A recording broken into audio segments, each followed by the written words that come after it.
রাস্তার ধারে ফুটপাতে একটি মেয়ে সবজি বিক্রি করত। একটি ছেলে তার প্রেমে পড়ে যায়। প্রেমে পড়ে যাওয়ার পরে তার কাছে রোজ দেখা করতে আসে। কোনো কিছু দিতে গেলে মেয়েটি ছুটে বাড়ি চলে যায়, কিন্তু লোকে আড়াল থেকে দেখতে থাকে সেই ছেলেটি চলে গেছে। কিন্তু সেই ছেলেটি তাকে একটি চিঠি দিয়ে যায়, প্রেমের প্রস্তাব দেয়। মেয়েটি খুবই গরিব, কিন্তু সৎ মেয়ে ছিল। কিন্তু সে কিছুতেই ভাবতে পারে না বড় লোকেদের প্রেম সহ্য হবে কিনা। তার পিছনে পড়তে থাকে, তাই তার পিছনে পড়ে থাকে সে ছেলেটি। তার বাড়ি পর্যন্ত যায়, কোন বাড়ি বাস করে সেটাও দেখে, কিন্তু তবু তাকে ভালোবাসে। একদিন তার মায়ের শরীর খারাপ, ওষুধ নেওয়ার জন্য গিয়েছিল মেডিকেলে। সেখানে দেখলো টাকার শর্ট হয়ে যাওয়ার জন্য, কম পড়ে যাওয়ার জন্য ওষুধ নিতে পারছিল না। তারপরে অসহায় হয়ে রাস্তার ধারে বসে কাঁদছিল। তারপরে সেই ছেলেটি এসে দেখে এই অবস্থা তার,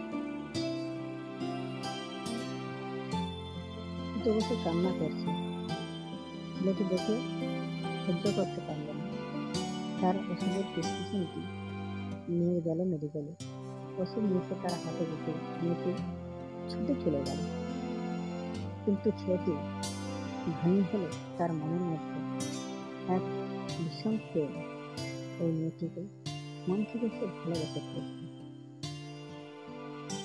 মেয়েটি কিছু বুঝে উঠতে পারছিল না।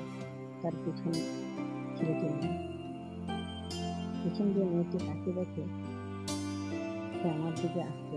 হঠাৎ করে সে ছুটে ছুটে চলে গেল। ছেলেটি তাকে দেখতে পায়, মন থেকে খুবই ভালোবাসতে দেখে সবজি নিয়ে আসছে খাবারের জন্য, তাকে দিতে দেয়। সে কিন্তু নিতে চাইছিল না, তবু গরিব সংসারে নিয়ে সে দিকে সঙ্গে তাকিয়ে দেখল যে ছেলেটি সেখানে দাঁড়িয়েছিল। বাড়িতে গিয়ে দেখে তার মা খুবই অসুস্থ।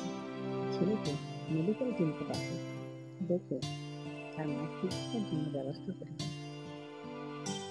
মেডিকেল টিম যখন পৌঁছায়, মেয়েটি তাকে বসার জন্য বসতে বলে এবং সমস্ত কি হয়েছে, তার মায়ের কি হয়েছিল বলে। বলার পরে ডাক্তার চিকিৎসা করতে থাকে। মেয়েটি সেই ছেলেটার দিকে তাকিয়ে আছে যে আমার জন্য ও এত করছে কেন। মেয়েটি তো জানে না ছেলেটি তার প্রেমে পড়ে গেছে, তাকে খুবই ভালোবাসে, তাকে বিয়ে করতে চায়। মেয়েটি মন থেকে দেখলে তাকে ভালোই বেসে ফেলবে। মুচকি হেসে তাকে জানিয়ে দিল ও তাকে ভালোবাসে। এই ছিল প্রেমের কাহিনী, লাভ স্টোরি।